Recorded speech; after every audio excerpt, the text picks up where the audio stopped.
mengusap khuf itu hukumnya adalah boleh. Nah, ini penting tentang hukum. Jadi tentang hukum mengusap khuf sebagai pengganti dari membasuh kaki ketika berwudu itu hukumnya adalah boleh. Tidak ada perbedaan pendapat di antara para ulama mazhab yang 4 itu enggak ada. Enggak ada yang mengatakan itu enggak boleh, itu enggak ada. Semua ulama dalam mazhab 4 itu membolehkan mengusap khuf sebagai ganti dari membasuh kaki ketika berwudu, bukan ketika mandi. Kalau ketika mandi wajib itu harus dicopot. Nah, kalau seseorang menggunakan khuf maka dia harus mencopotnya dan menyampaikan air ke kakinya. Nah, tetapi dalam wudu itu ada hukum khusus, boleh seseorang mengusap khuf sebagai pengganti dari membasuh kaki.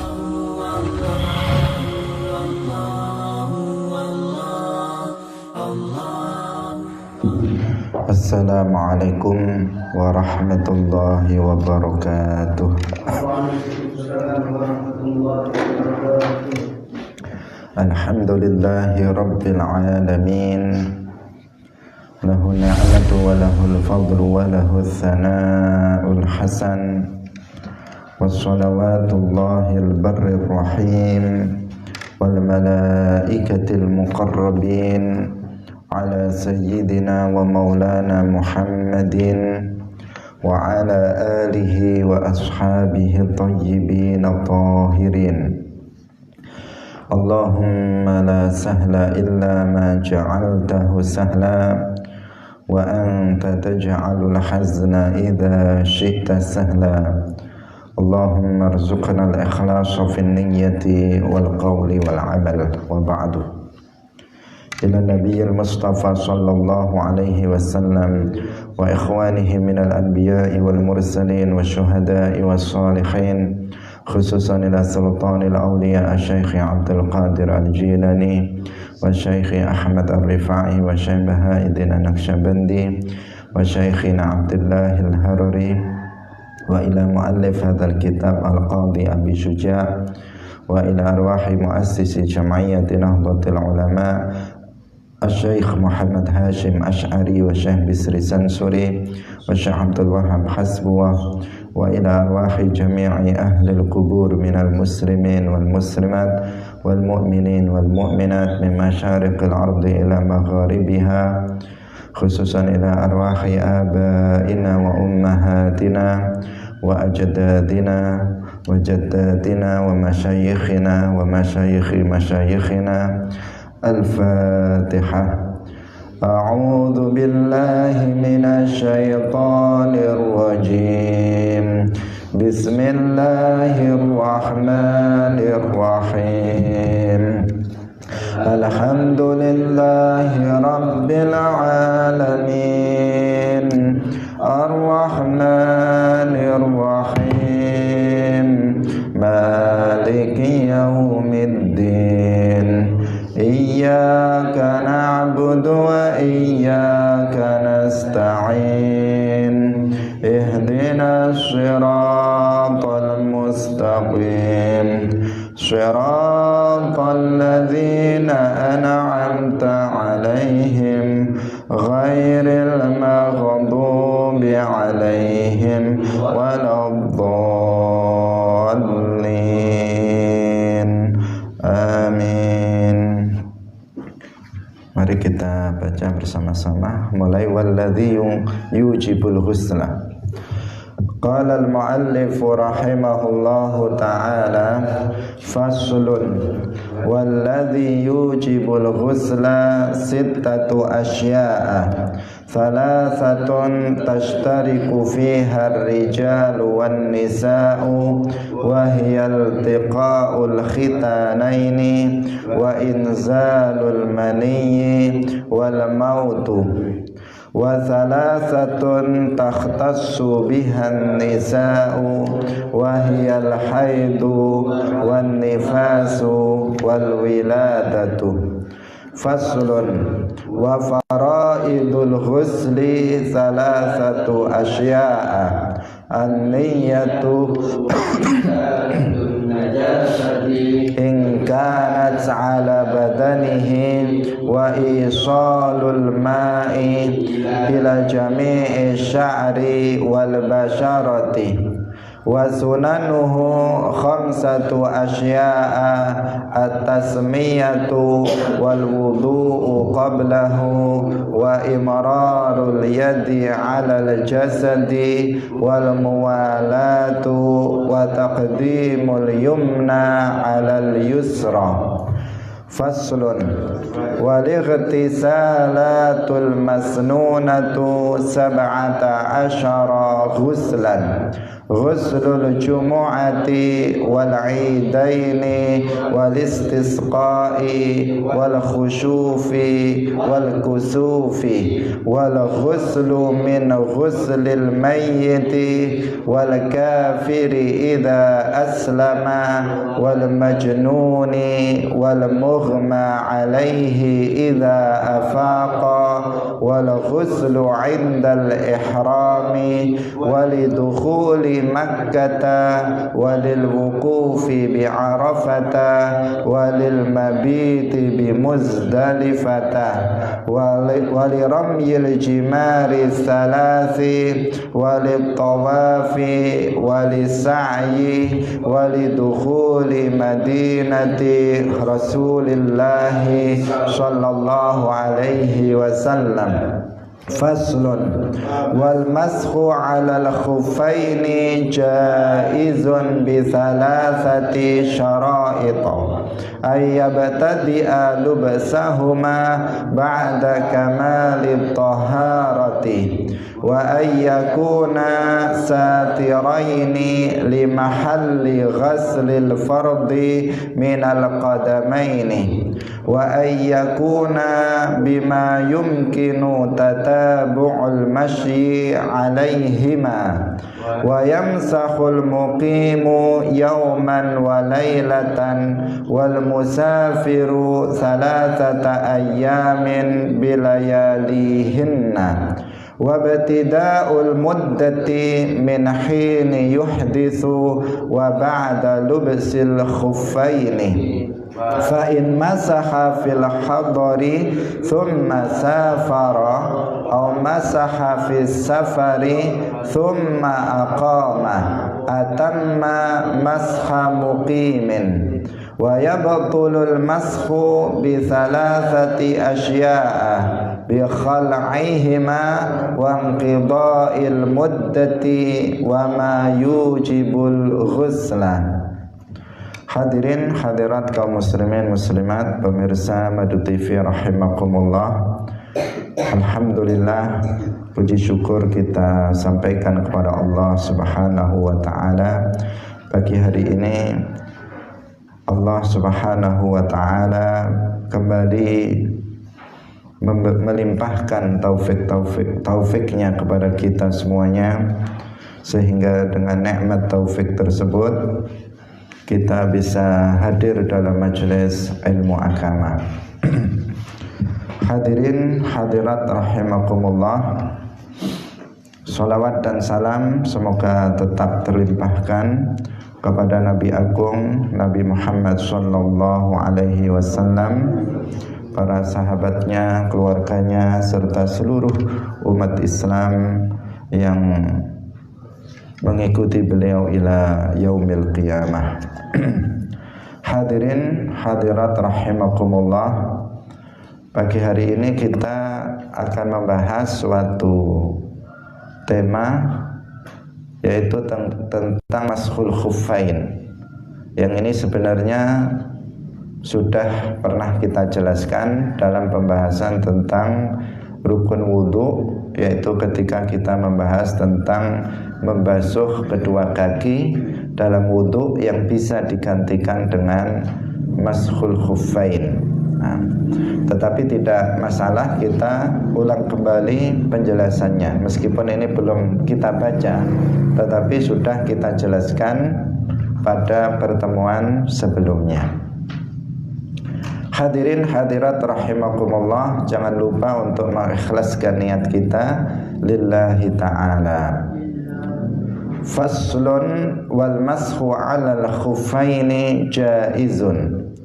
Faslun utawi iki iku fasal suci, wal mashu lan utawi ngusap 'alal khuffaini ing atase muzah loro iku jaizun wenang. Bisalasati syara'ita kelawan telu pira-pira syarat. Iku ayabtadi'a yen to mulai sapa wong lubsahuma ing nganggo khuffain ba'da kamali taharati ing dalem sause sampurnane sesuci. Wa ayyakuna lan yen to ana apa khuffain iku satiraini kang nutup karone limahalli ghaslil fardhi maring panggonan basuh kang wajib minal qadamaini nyatane saking telamaan loro. Wa ayyakuna lan yanto ana apa khuffain iku mimma setengah saking barang yumkinu kang mungkinaken apa tatabu'ul masyi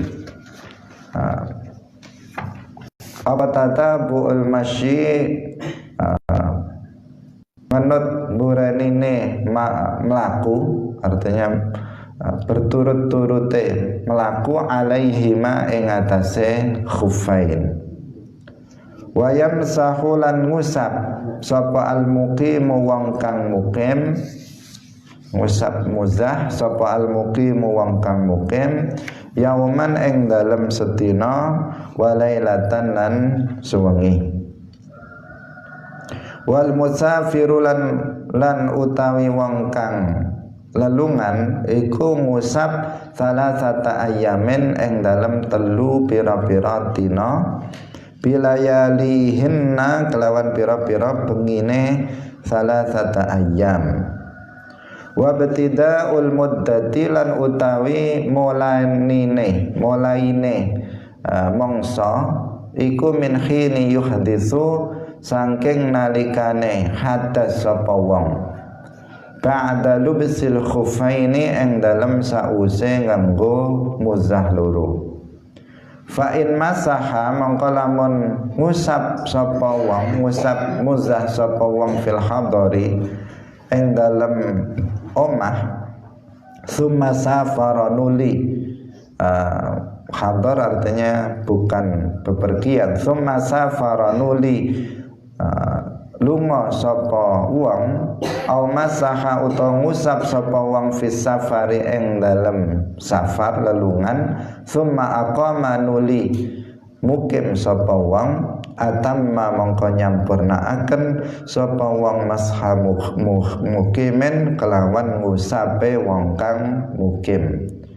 Wa yabtululan batal apa al-mashu ngusap khuffain bi salasati asya kelawan telu pira-pira perkara. Iku bi khal'ihima kelawan nyopot khuffain wa qida'il muddati lan entae mongso wa malan barang yujibul husna kang majibaken adus. Hadirin hadirat rahimakumullah, pemirsa Madu TV yang berbahagia, tema kita adalah tentang mengusap khuffain, mengusap khuf. Jadi khuf seperti yang kita telah sampaikan, kalau dalam bahasa Jawa biasa diartikan dengan muzah. Khuf itu mirip dengan sepatu, juga mirip dengan kaos kaki, tetapi tidak sama dengan sepatu yang biasa kita lihat, juga tidak sama dengan kaos kaki yang kita lihat.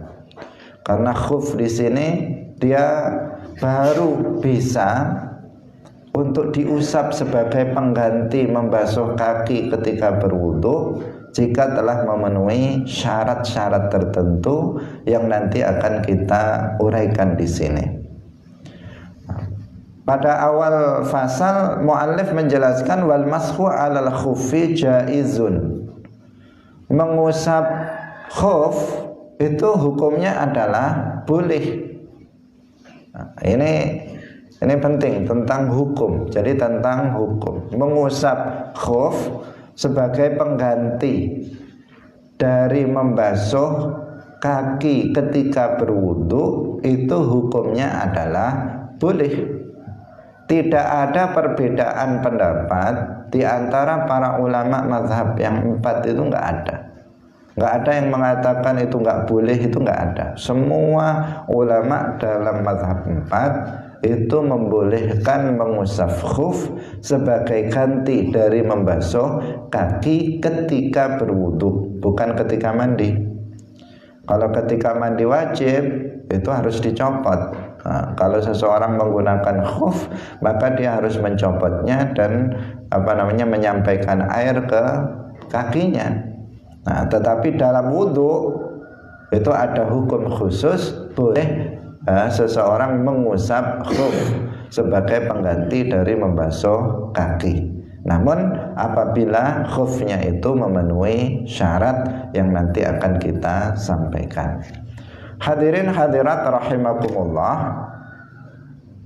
Jadi sekali lagi di sini tidak ada khilaf di antara para ulama tentang bolehnya mengusap khuf. Nah, karena hadis yang menjelaskan tentang bolehnya mengusap khuf ini adalah hadis mutawatir.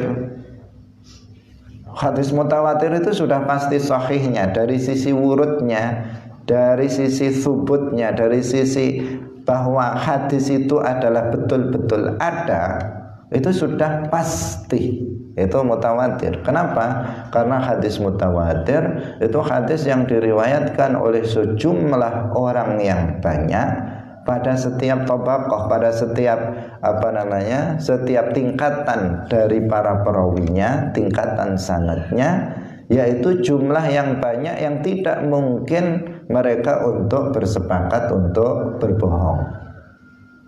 Sehingga apa? Sehingga hukum kesubutan, ketetapan, keberadaan hadis itu adalah pasti. Sebagaimana Al-Quran itu dari sisi wurudnya, dari sisi subutnya itu sudah qat'i, sudah pasti. Nggak ada yang meragukan tentang keberadaan Al-Quran itu sendiri.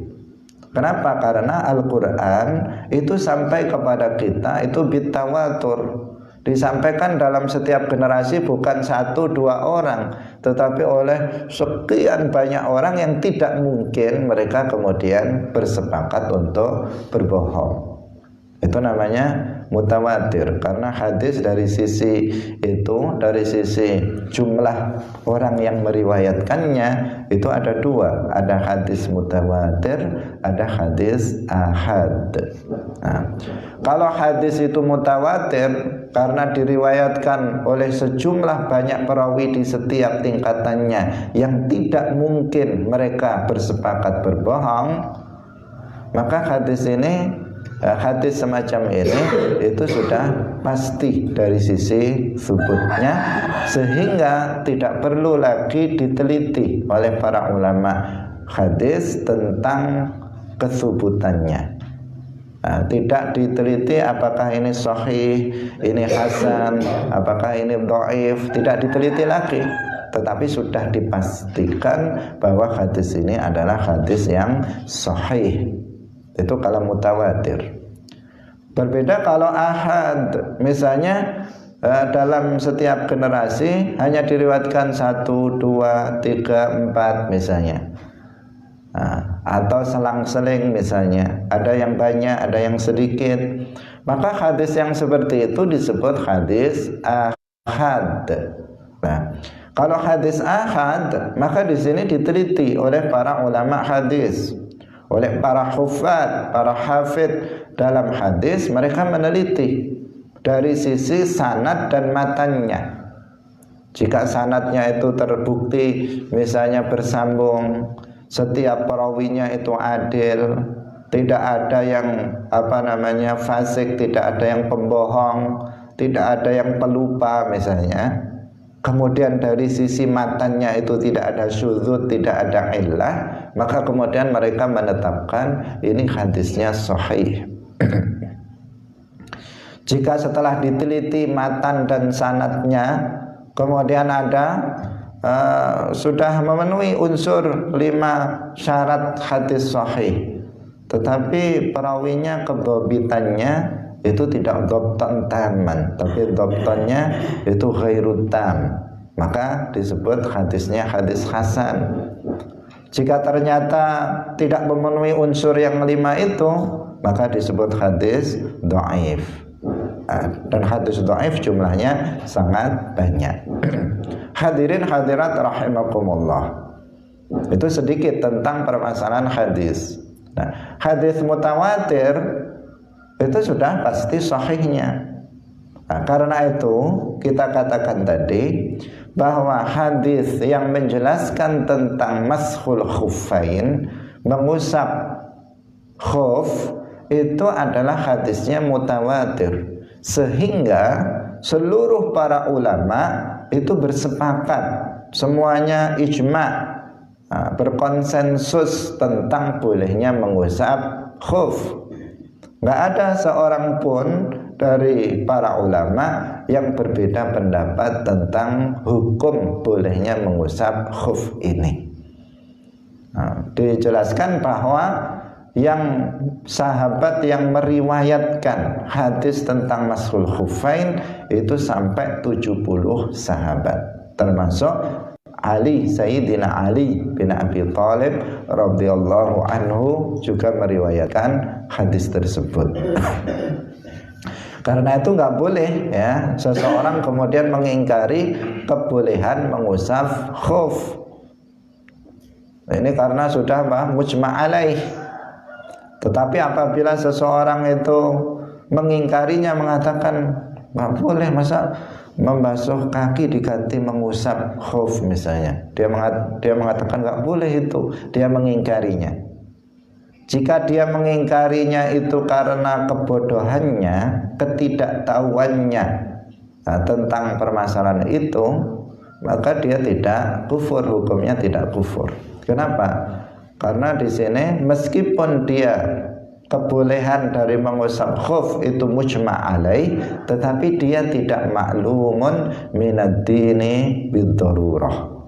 Bukan sesuatu yang diketahui oleh semua umat Islam, baik yang alim maupun awam.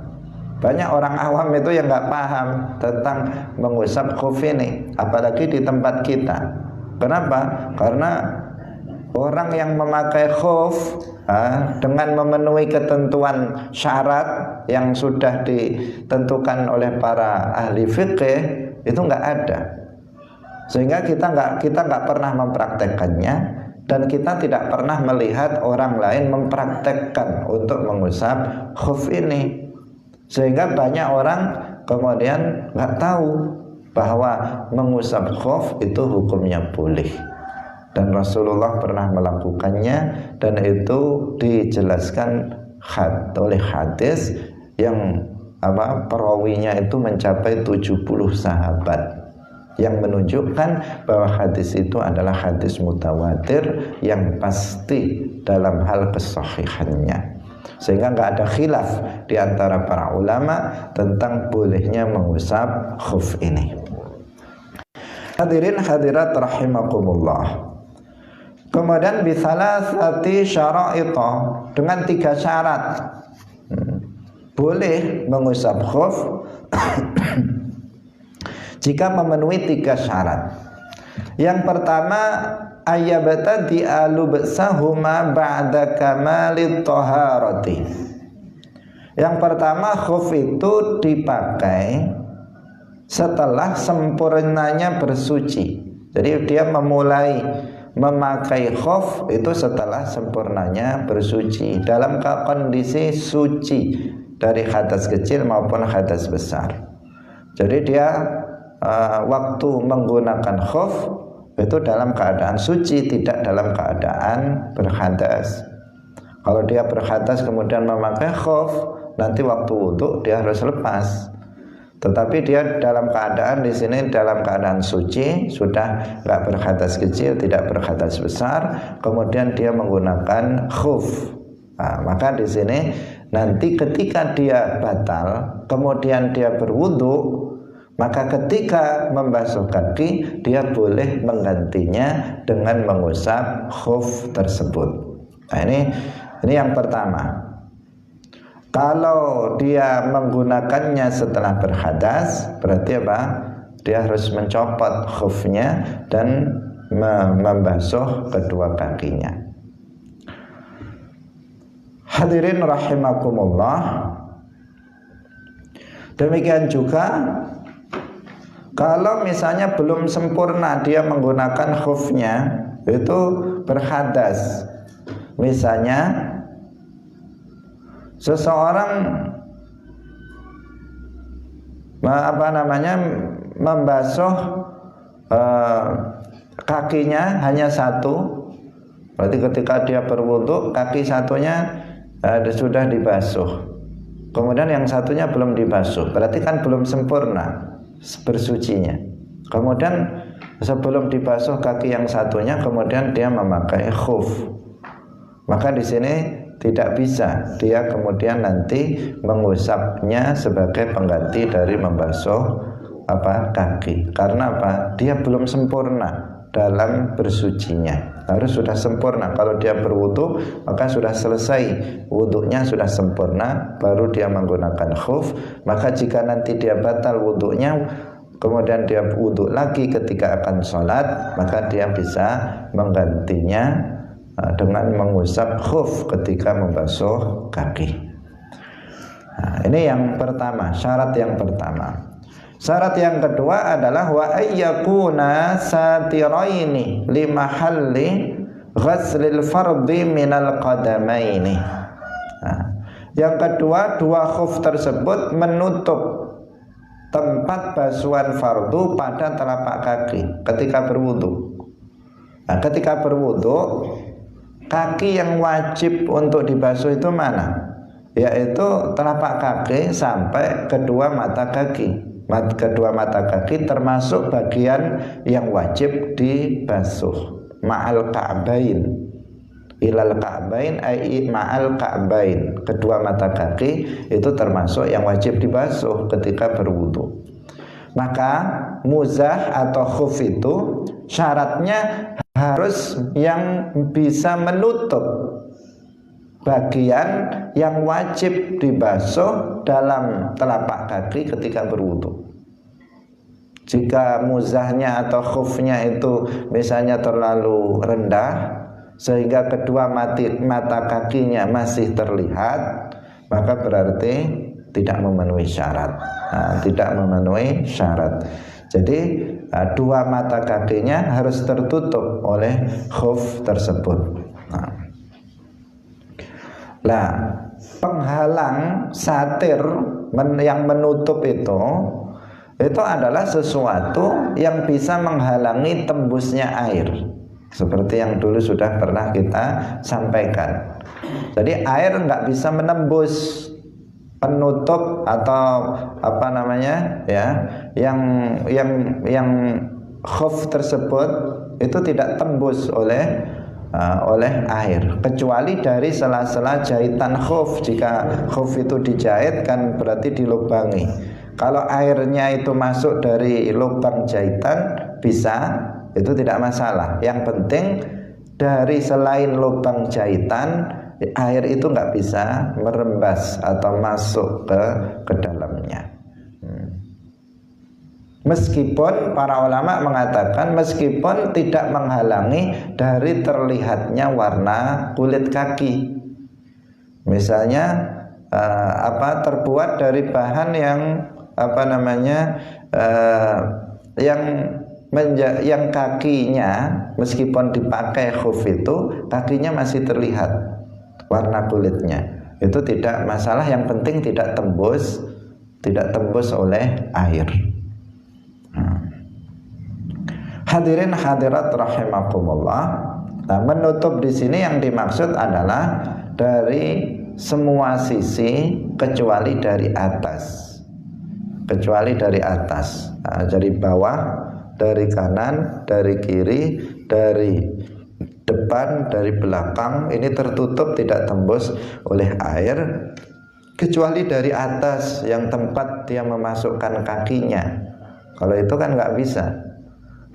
Dari tempat dia memasukkan kakinya, kalau nggak berlubang nanti nggak bisa dimasukkan kakinya.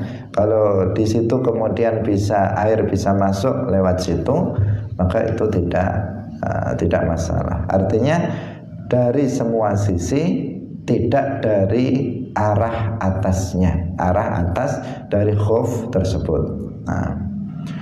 Hadirin rahimakumullah, ini syarat yang kedua. Jadi yang pertama tadi apa? Dia harus memakai khuf itu setelah selesai sempurna bersucinya. Kemudian yang kedua, khuf itu harus menutup telapak kaki yang wajib dibasuh ketika berwudu, termasuk kedua mata kaki. Kemudian yang ketiga adalah wa ayyakuna mimma yumkinu tatabu'ul masyi alaihima. Khuf tersebut bisa digunakan untuk berjalan. Artinya digunakan untuk tatabu'al masyi, berjalan secara terus-menerus. Bukan sekedar melangkah, tetapi tatabu'al masyi, berjalan terus. Itu kuat. Itu kuat. Bisa untuk dipergunakan. Tidak mudah robek ketika digunakan untuk berjalan. Kalau seseorang itu melakukan musafir, bepergian dengan berjalan kaki, itu kalau digunakan untuk berjalan, misalnya kalau dia mengendarai, misalnya bepergian biasanya mengendarai unta, kemudian dia turun, dia akan perlu turun untuk mencari bekal untuk di tengah perjalanan.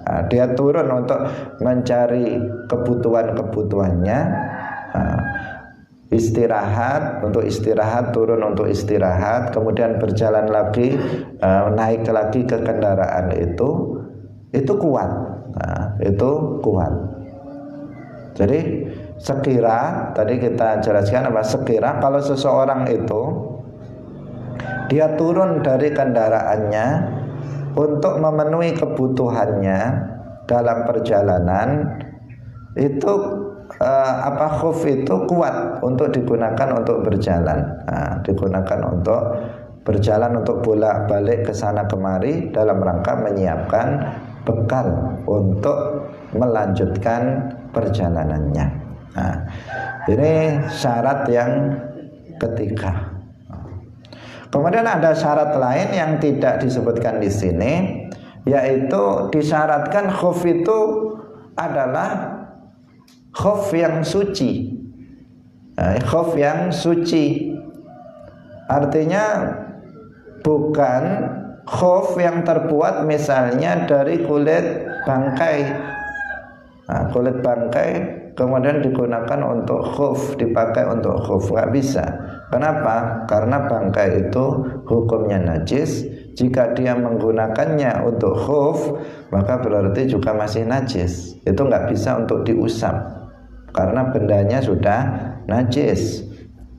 Atau misalnya terbuat dari kulit babi misalnya, khufnya itu, maka ini juga tidak bisa diusap karena najis. Itu tidak disebut dalam kitab ini oleh muallif Al-Qadhi Abu Syuja, ya karena memang sudah maklum, sudah jelas sesuatu yang najis, maka dia tidak bisa untuk diusap dalam mengusap khuf sebagai pengganti dari membasuh kaki ketika berwudu. Hadirin hadirat kaum muslimin muslimat rahimakumullah. Kita lanjutkan kembali. Wa yamsahul muqimu yawman wa laylatan wal musafiru thalathata ayyamin bilayalihinna Sekarang tentang masa bolehnya seseorang mengusap khuf. Beliau menjelaskan bagi orang yang mukim maksudnya yang tidak bepergian, maka masa bolehnya dia mengusap khuf itu adalah 1 hari 1 malam, 1 kali 24 jam. Nah, bagi musafir, wali musafirin, bagi orang yang melakukan perjalanan musafir, maka dia boleh untuk mengusap khufnya dalam berwudu ketika membasuh kaki, sebagai pengganti dari membasuh kaki selama 3 hari 3 malam, 3 kali 24 jam. Ini untuk musafir. Jadi untuk mukim 1 hari 1 malam, untuk musafir itu sampai 3 hari 3 malam. Ini dalam Al-Qaulul Jadid, pendapat Imam Syafi'i yang baru ketika beliau di Mesir. Tapi dalam Al-Qaulul Qadim ketika beliau berada di Baghdad, Al-Imam Syafi'i dan Al-Imam Malik juga itu berpendapat bahwa mengusap khuf itu tidak dibatasi dengan waktu tertentu. Jadi nggak ada batasnya. Jadi Al-Imam Syafi'i dalam Qaul Qadim dan juga Al-Imam Malik itu berpendapat nggak ada batasannya. Tetapi yang dipakai di sini yang disebutkan juga oleh muallif Al-Qadhi Abu Syuja, di sini pendapat dari Imam Syafi'i yang merupakan Al-Qaulul Jadid dari beliau, pendapat yang baru yang ketika beliau berada di Mesir, yaitu dibatasi bagi mukim 1 hari 1 malam, bagi musafir itu 3 hari 3 malam. Nah, mulai menghitungnya kapan?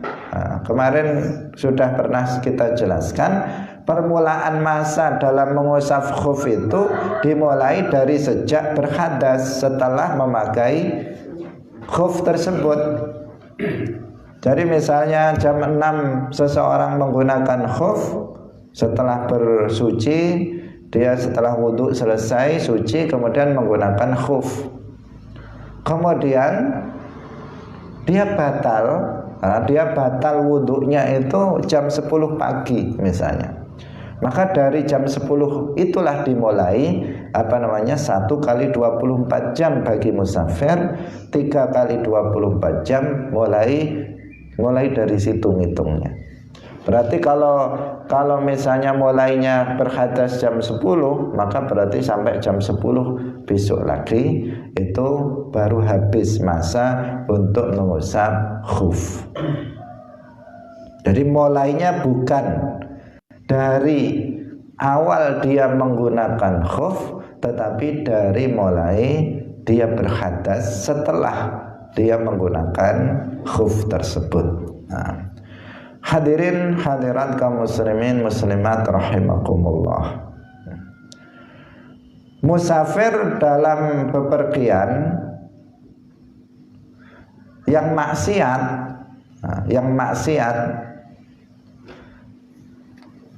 misalnya bepergian dalam tujuan untuk melakukan dosa tertentu, atau seseorang yang musafir tanpa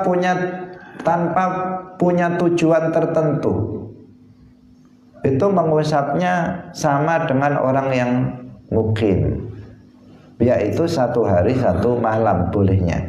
Kalau safarnya, perjalanannya itu adalah maksiat atau enggak jelas tujuannya, enggak jelas, tak punya tujuan, dia bepergian tetapi enggak punya tujuan, maka di sini dia terus mengembara, enggak tentu arah, maka di sini dia enggak boleh terus-menerus mengusap khuf, tetapi dia seperti orang yang mukim, yaitu 1 hari 1 malam. Nah, kemudian mu'alif mengatakan, fa in masaha fil hadari thumma safara au masaha fis safari tsumma aqama atamma masha muqimin. Apabila seseorang itu mengusap khuf di saat di rumah, ketika enggak bepergian dia mengusap khuf. Kemudian dia melakukan bepergian.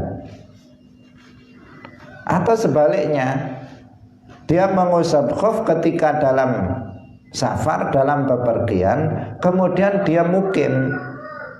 Maka di sini dia menyempurnakan mengusapnya orang yang mukim, yaitu sehari semalam. Jadi dia waktu mengusap khufnya ketika di rumah. Kemudian setelah itu dia melakukan perjalanan. Maka mengusapnya cuma sehari semalam. Atau seseorang dalam perjalanan, kemudian dia mengusap khuf. Setelah itu nggak sampai 3 hari, masih 1 hari dalam perjalanan, kemudian dia mukim, berniat mukim di suatu tempat.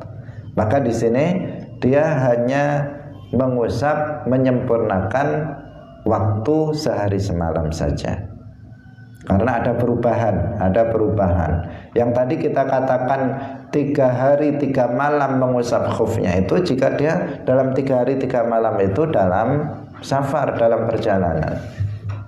Tetapi kalau kemudian dia dia di perjalanan itu mengusap khuf, kemudian nggak sampai 3 malam dia sudah berniat mukim, maka dilengkapkan sehari semalam untuk mengusap khufnya. Hitungannya adalah sehari semalam. Hadirin hadirat kaum muslimin muslimat rahimakumullah. Selanjutnya beliau mengatakan wa yabtulul mashu bi thalathati asya bi khal'ihima wa inqida'il muddati wa ma yujibul ghusla. Mengusap khuf itu bisa batal, artinya sudah nggak boleh lagi dia mengusap khuf sebagai pengganti dari membasuh wudhu jika dia melakukan 3 hal. Jika terjadi 3 hal.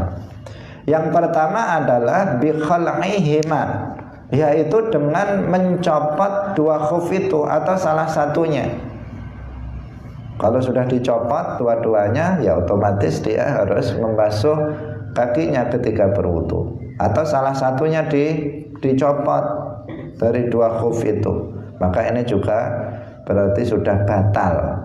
Sudah batal. Nggak bisa dia misalnya sehari semalam, tidak bisa. Tetapi dia batal harus membasuh kedua kakinya ketika dia berwudu. Jadi apabila seseorang mencopot khuf setelah wudu, maka dia tidak sholat sampai dia membasuh 2 kakinya. Jadi misalnya seseorang dia sudah berwudu. Setelah berwudu, maka dia memakai khuf. Belum batal, dia belum batal. Atau begini, keliru. Apabila seseorang misalnya dia berwudu, sudah sempurna wudunya, kemudian dia memakai khuf. Kemudian setelah itu dia misalnya mengusap ketika zuhur, dia sudah batal. Tadi jam 10 dia sudah batal. Ketika zuhur kemudian dia mencopot khuf itu, salah satunya atau keduanya, maka dia di sini harus membasuh kedua kakinya ketika dia berwudu. Artinya dia tidak boleh sholat kecuali dia sudah membasuh kedua kakinya. Karena apa? Dia sudah mencopotnya. Jadi apabila seseorang mencopot khuf setelah wudu, maka dia tidak sholat sampai dia membasuh kedua kakinya. Jadi tadi misalnya dia jam 10 tadi batal wudunya, kemudian dia berwudu. Sebelum sholat dia sudah mencopot kakinya, mencopot khufnya, dicopot, bukan kakinya. Jadi sudah dicopot khufnya itu. Maka ketika dia akan sholat zuhur, setelah dia sudah berwudu tapi belum sholat zuhur, kemudian dicopot khufnya, maka dia harus membasuh kakinya ketika akan melaksanakan sholat. Nah, karena sudah dicopot khufnya itu sebelum dia melaksanakan sholat zuhur, meskipun sudah berwudu tapi dia belum, karena sudah dicopot, maka dia harus membasuh kedua kakinya. Hadirin rahimakumullah. Kemudian yang berikutnya, yang kedua adalah inqidha'il muddah, yaitu habisnya masa mengusap khuf yang tadi kita katakan. Bagi mukim sudah sehari semalam, maka setelah itu ya sudah batal mengusap khufnya, dia harus copot khufnya kemudian berwudu sempurna. Jika setelah berwudu itu kemudian dia pakai khuf lagi, maka nanti akan berlaku sehari semalam lagi. Kalau bagi musafir berarti 3 hari 3 malam. Setelah 3 hari 3 malam maka sudah enggak berlaku lagi kebolehan dia mengusap khuf sebagai pengganti dari membasuh kaki. Dia harus copot kemudian dia berwudu secara sempurna dengan membasuh kaki. Setelah itu dia pakai khuf lagi, maka nanti akan dihitung lagi seperti hitungan masa bolehnya mengusap khuf. Nah, hadirin rahimakumullah. Kemudian yang ketiga, yang terakhir, yaitu wa ma yujibul ghusla. Yang membatalkan mengusap khuf adalah terjadinya sesuatu yang mewajibkan mandi. Misalnya junub, maka di sini nggak bisa diusap, dia harus dan copot khufnya itu, kemudian dia basuh kakinya secara sempurna. Kalau perempuan misalnya dia haid atau dia nifas, maka di sini nggak bisa. Kemudian seseorang berwudu atau dia mandi dengan mengusap khuf, itu nggak bisa, harus dilepaskan khufnya tersebut. Hadirin hadirat rahimakumullah. Perlu untuk kita sampaikan bahwa yang wajib dalam mengusap khuf itu adalah yang disebut mengusap pada zahir dari khuf. Zahir itu bagian dari luar dari khuf tersebut. Mengusap bagian dalam, bagian batin dari khuf, bagian belakang dari khuf, pinggirnya khuf dan bawahnya khuf, itu tidak sah. Jadi yang diusap itu adalah bagian atasnya, bukan bagian bawahnya, bukan bagian pinggirnya, tetapi bagian atas khuf itu yang diusap. Tidak seperti seseorang ketika membasuh kaki.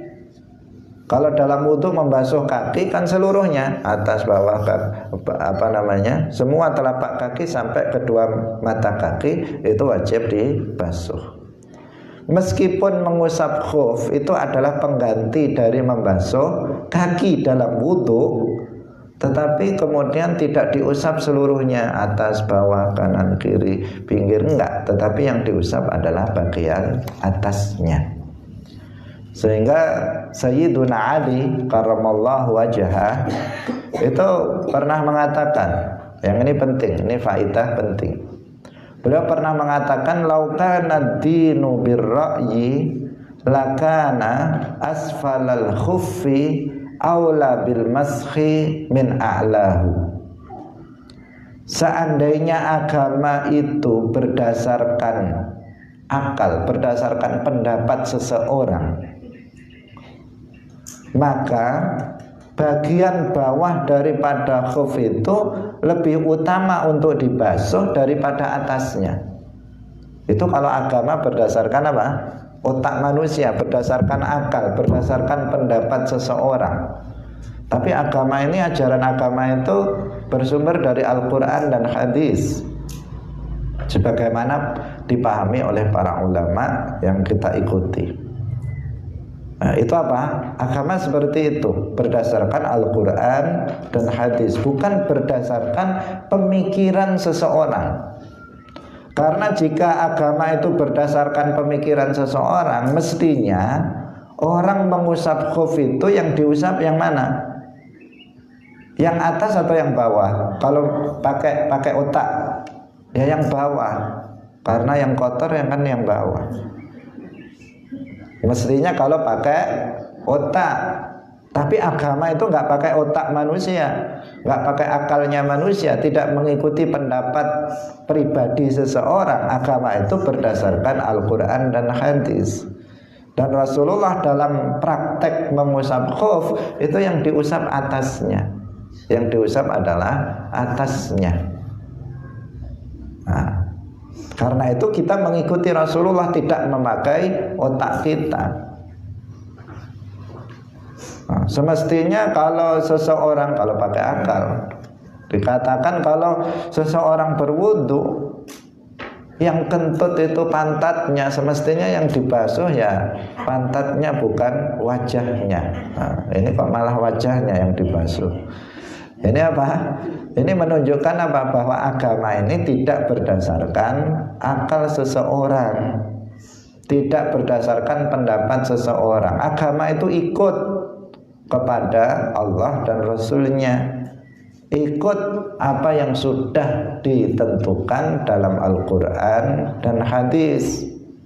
Karena sekarang ini banyak orang yang pakai akal dalam menentukan ajaran agama, dalam menentukan ini boleh, ini nggak boleh, ini halal, ini haram. Sekarang banyak orang yang berfatwa mengikuti hawa nafsunya, mengikuti akalnya, mengatakan ini nggak boleh menurut saya. Masa boleh wong begini kok? Mestinya nggak boleh ini menurut otak dia. Nah, ini apa? Bahaya. Agama nggak seperti itu. Agama tidak seperti itu. Sayyidina Ali mengatakan, "Lau kana ad-din bir-ra'yi lakana asfalal khuffi aula bil mashi min a'lahu." Apabila agama itu berdasarkan pendapat seseorang, maka bagian bawah dari khuf itu lebih layak untuk diusap daripada bagian atasnya. Kalau pakai otak. Tapi kan agama nggak seperti itu. Waspada, hari ini banyak orang yang begitu. Dalam masalah zakat misalnya, banyak yang mewajibkan sesuatu yang nggak wajib. Berdasarkan apa? Berdasarkan akal. Dia mengatakan, masa petani suruh mengeluarkan zakat, sementara dokter yang duitnya banyak mengalir terus tiap hari nggak disuruh zakat. Harus zakat misalnya.